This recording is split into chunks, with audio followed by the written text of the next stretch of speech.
Welcome to Hegra, Saudi Arabia. Well, the temperature may be soaring, but I assure you that what you see behind me is no mirage. It is one of hundreds of massive structures carved out of the very rock itself. The fingerprints of an enigmatic civilization that once dominated the richest trade routes of the ancient world, the Nabateans. 2,000 years ago, the Nabatean kingdom ruled from what is now Jordan, across the Sinai and into the vast sands of Arabia, a strategic position that made them rich beyond imagination. Despite their immense wealth and power, the reign of the Nabateans was surprisingly brief before they vanished into history. Today, shockingly little is known about them. Most of their tombs were found empty. Their legendary riches never recovered. So where did they come from? How did they manage to tame these unforgiving deserts? And how did they build these jaw-dropping monuments? The answers may lie at their most famous city, hundreds of miles away in the deserts of Jordan.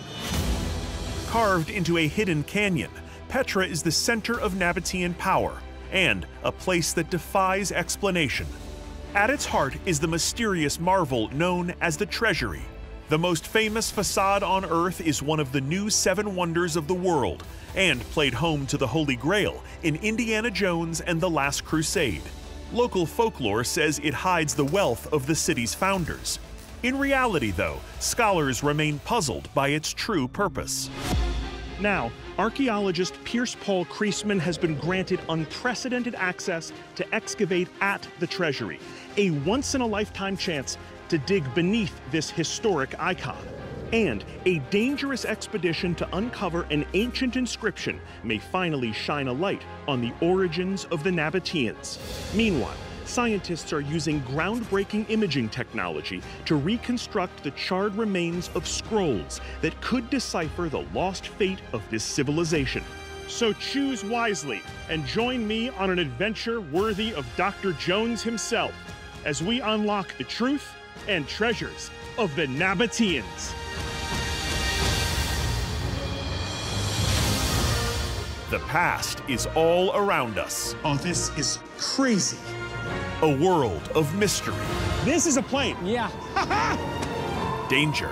We are about to be underwater. Whoa! And adventure.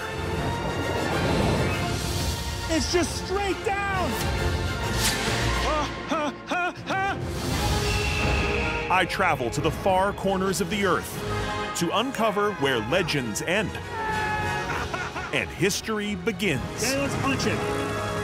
I'm Josh Gates, and this is Expedition Unknown.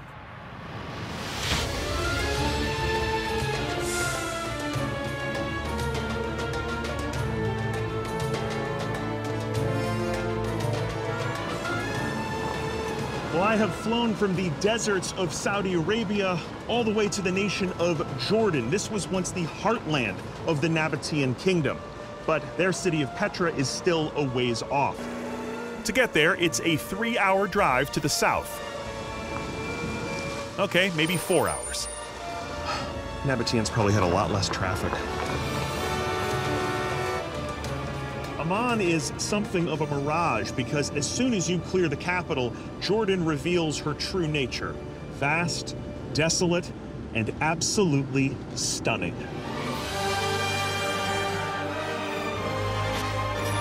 After a long drive in 100-degree heat, I've consumed every drop of water in the car and finally approached the canyons surrounding Petra. There are, of course, no cars allowed in the ancient city of Petra, which means I'm going to have to transfer to a more traditional form of transportation.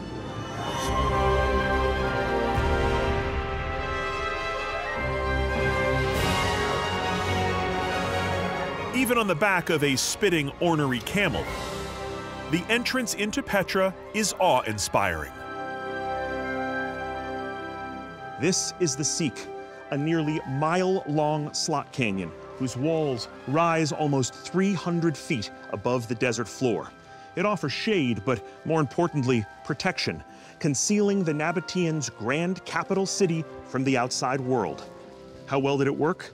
Well, Western scholars had no idea what was down here until only 200 years ago. Swiss explorer Johann Ludwig Burckhardt, assuming the alias Sheikh Ibrahim ibn Abdallah, earned the trust of a local guide and gained access to the ruins, making him the first outsider to lay eyes on this. Look at that. Wow. This is Al-Khazna, better known as the Treasury. One look and it takes your breath away. A stunning rose-colored facade carved out of the solid rock itself. It has become the emblem of the Nabatean kingdom. Here to welcome me to the site is my old friend, archaeologist Pierce Paul Kriesman. Pierce Paul! Josh, always knew someday you'd come walking back through my door. Oh, even quotes raiders. Last time I saw you, you were trying to drown me. Not successfully, mind you. A year ago, he was excavating the tomb of a pharaoh in a flooded pyramid in Sudan, and I was dumb enough to follow him. Oh, my word. But finding the remains of a pharaoh in his tomb was just a side quest to his work as the head of the American Center of Research in Jordan, where he and his team are investigating the mysteries of Petra. The Holy Grail is in there, right? I mean, but it has to stay behind the Great Seal. Of course. Indiana Jones and the Last Crusade made this place incredibly famous. I mean, if you know Petra, you know this building. It's one of the new 7 wonders of the world. This is only the tip of the iceberg, though. Yes, Petra's a lot more than just this building. Yeah, if you really want to understand Petra, we got to go for a walk and check it out. All right, lead off. Time for an all-access tour of the Petra that many never see. I know it looks like this part of the canyon is empty, Right? but if you look closely, every surface has been modified. All of this has been shaped. A lot of it's below where we're standing today, though. Part of this city is buried.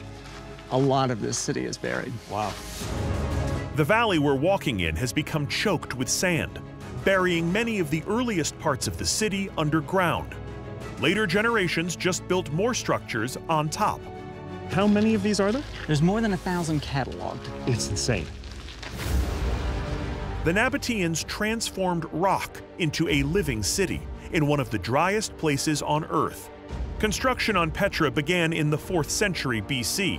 Over the next 300 years, the city grew from desert outpost to engineering marvel, home to as many as 30,000 people. Yet by some accounts, only 15% of Petra has been excavated, and the people who built all of this are virtually unknown. So if I'm being honest, the Nabateans are a mystery to me. Join the club. They are a mystery, right? There's a lot we don't know about them. There's much more we don't know than we do. Where do they come from? Let's start with that. I'd love to be able to tell you. Where do we think they come from? We think they came as a confederation of what we would think of as tribes today from the northern Arabian deserts. Right, so when the Nabateans come on the scene, who are the big players? So around the Nabateans in their early history, it's the Greeks, Alexander the Great. And then you've got the Romans coming after that, you've got the Ptolemies in Egypt, and you've got a couple of Mesopotamian civilizations. And right in the middle of all of this, out in these deserts, are the Nabateans. Yes. The Nabateans are a desert people. They have mastered what it is to cross them, to live in them, to be around them. Yeah. People just can't come into their home and do what they do. Right. So the Nabateans, they're the highway of the ancient world. And when you want to move things like the frankincense, the myrrh, who are you going to call? The Nabateans. Obviously. The Silk Road and Incense Road, which moved the most valuable goods in the ancient world, both ran right through here. In fact, every major trade route from the east to Greece, Rome, and Egypt crossed this desert. So these guys start out like long-haul truckers. Yeah. They're like the Teamsters of the ancient world. Yeah, they start off independent contractors. Right. And then they get organized. They are the Teamsters. Yeah. And we see in all of this construction, they must have ended up really wealthy. The numbers that are thrown around in the ancient text are like monopoly money. And money, even in ancient times, means power. Power that we see reflected here at Petra, where the Nabateans somehow carve all of this, borrowing architectural and artistic elements from all their trading partners, Greeks, Romans, and Egyptians, to impress upon anyone who visits, we are important. And impress they did. Huh. And they have a theater. They do indeed. Wow. Exhibit A, an 8,500-seat Roman-style amphitheater carved into the bedrock itself. You know, when you think about desert-dwelling people, you think about nomads, you think about a simple way of life, this kind of humble way of life. This communicates something very different. It's not that. Right. This says art, this says culture. There's writing and performing, singing. This is sophistication. Yeah, the mathematics to build all this in the first place, Right. to understand the geography. Sadly, I don't remember any great Nabatean plays. Not a lot of Nabatean writing survives. And this is the problem. With the exception of a handful of inscriptions, the Nabateans didn't exactly leave us their biography. And it isn't just writing that we're missing. Many of the small caves cut into the canyon are, in fact, tombs. But every single one of them is empty. No bodies, no offerings, no relics. Nearly all of the structures here are mysterious, like the so-called Great Temple, which may have actually been a palace. Okay, so when does this get built? So this is associated with the reign of a king named Aratos IV. Right, he's like one of the big kings, He's right? the big king. He's the guy. He's the guy. He's the great builder here. The apex of Nabatean civilization is considered during this guy's reign. King Aratos IV ruled from 9 BC to 40 AD. A fairly busy time in this corner of the world. In fact, he's mentioned twice in the New Testament. But Nabatean kings may have been viewed more as administrators than royalty. According to folklore, they walked freely among their people. This modesty may explain why no confirmed royal Nabatean tombs have ever been found. So Aratos is associated with the most famous constructions here, Yes, and he's also associated with the most famous structure here at Petra, the treasury. where we started. But it's a bit of a mystery, and that's actually what we're working on right now. So let's go up and I'll show you. Back to the beginning. Okay, here we go. After all the stuff we've seen and all the stuff we've already talked about, in a lot of ways, this is the biggest mystery of Petra. Which is crazy because it's the most famous thing here. Like, how can this be the biggest mystery? It's the postcard. It is, but there's just so much we don't know about it. Start with this. Why is it called the treasury? So this is called the treasury because of basically urban legend. The story is that this was a pharaoh's treasure chamber. But this is a myth, a legend. This is a legend. Right. Okay, so what was it for? You look around and even just look directly at it, and it gives you a lot of hints. Okay. Castor and Pollux. The two figures here and here. Yes. This is the Gemini twins. These are the half Roman twins. And they accompany the dead. And then you see there's a lot of urns here. Yes. Urn is the Roman symbol for the dead. So maybe this is a grand tomb. The problem is we've never found any physical evidence inside of the treasury to justify that. There's no name and there's no text on here to tell us what's happening. Isn't that incredible? All the work to carve this out of solid rock. Yeah. No inscriptions left. Nothing left to us today. That's right, like nearly all the other carved structures at Petra, no bodies were found inside. They were likely looted in antiquity. Archaeologists don't even know when it was built. They guess it was constructed by and for King Aratos IV around 40 AD, because he had the means to do it. But they can't prove it. Okay, so how do we unravel the mystery of one of the most famous buildings in the world? If we're going to understand this place, we've got to get a glimpse at what's under us. And to do that, we need technology. Got it.